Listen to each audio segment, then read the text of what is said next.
Hi guys, good morning. So, nandito tayo ngayon sa Lancaster, New City kung saan ang makikita niyo yung house na yan, ang ating single attached na IRA.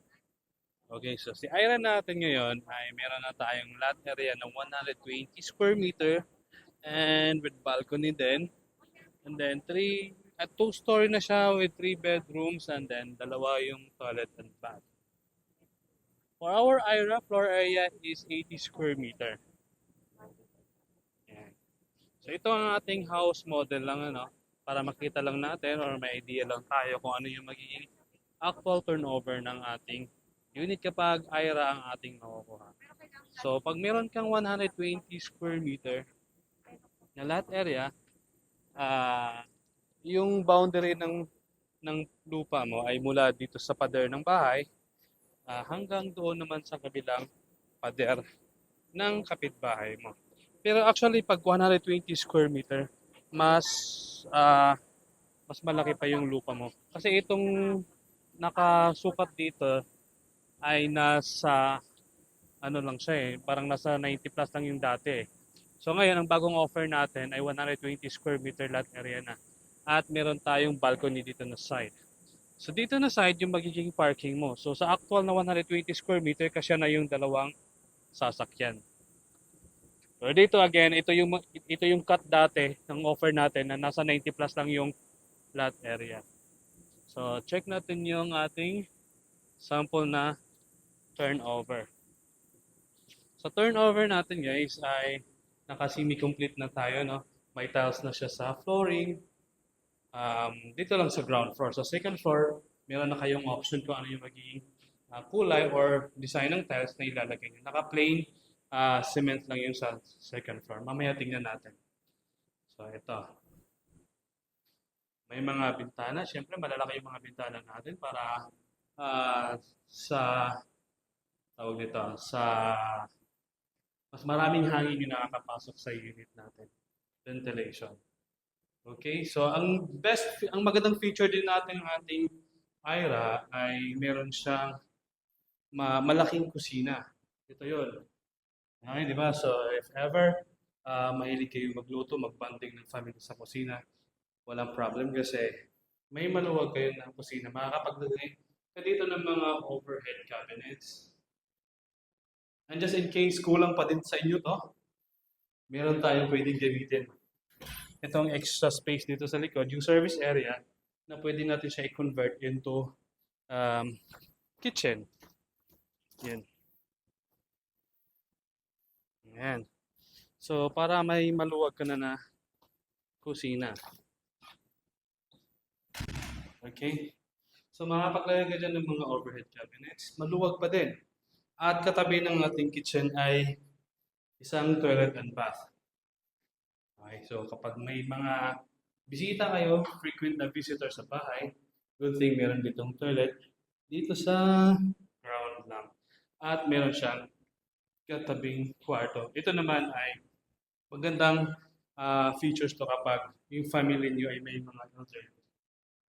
Okay, so dito sa kwarto na to, kasya dito yung mga single to double size bed. Mas may space ka pa din for a cabinet or study table. Yan. So again, naka-tiles to upon turnover dito sa ground floor, but the second floor ay naka-plain cement lang siya. For our IRA single attached dito sa Lancaster, New City, reservation is only 40,000. And through bank financing tayo dito and in-house. So this is the second floor ng ating IRA house. Ito, mataas yung ceiling dito sa second floor. So makapaglagay ka dito yung mga nakabitin, yung mga ilaw, lights, or ang tawag na. Nakalimutan na tawag na. And then dito sa taas din yung dalawang kwarto. Sinasabi ko, hindi na meron itong 3 bedrooms. Ito yung pangalawang kwarto. So, again, single to double size bed at meron kang space dito for your cabinets.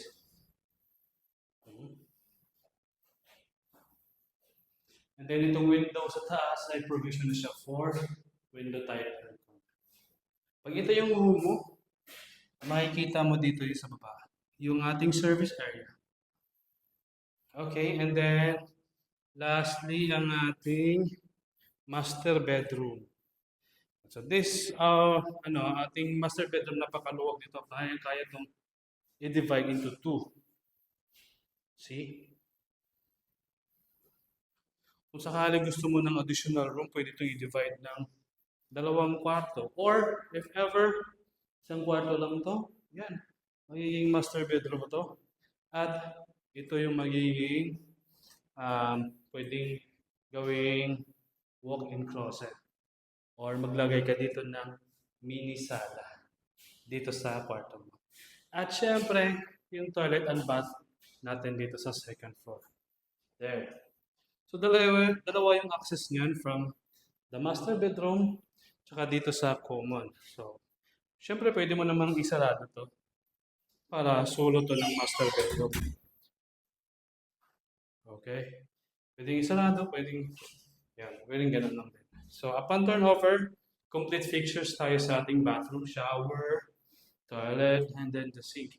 At nakataas na yung ating mga CR dito sa ating single attached house. Okay. So again guys, this is available sa bank and in-house financing. And limitado lang din yung inventory natin dito sa ating Ira Single House. Dahil ito ay mga extension lang sa mga existing na communities natin dito sa Lancaster, New City. At ang location nito ay sa Zone 1 lang ng Lancaster. So, 40,000 lang yung reservation fee. Makakuha ka na ng ganitong bahay na single attached. So, pwede dito business owners, locally employed, OFW. Meron lang tayong required na mga monthly salary para sa pag-avail ng ating IRA single attached. Yan. So, pwede tayong mag-schedule ng tripping para makita nyo in person ang ating IRA single attached at ma-experience nyo yung house. Meron tayong van na if you're coming from Metro Manila, meron tayong van na naka-station dyan sa may Star Mall, sa may Ortigas, Mandaluyong, and then dito sa may MOA. So if only you're coming from Metro Manila. And kung malapit lang kayo dito sa Lancaster, nandito kayo sa Cavite, very accessible lang yung location natin dito. So pwede tayong mag-schedule ng tripping and yun. Message nyo lang ako sa contact number na meron ako sa description and pag-usapan natin yung proseso kung paano tayo makapag-avail ng property dito sa Lancaster, New City. Thank you guys, and this is Jess. Have a great day guys. Bye-bye!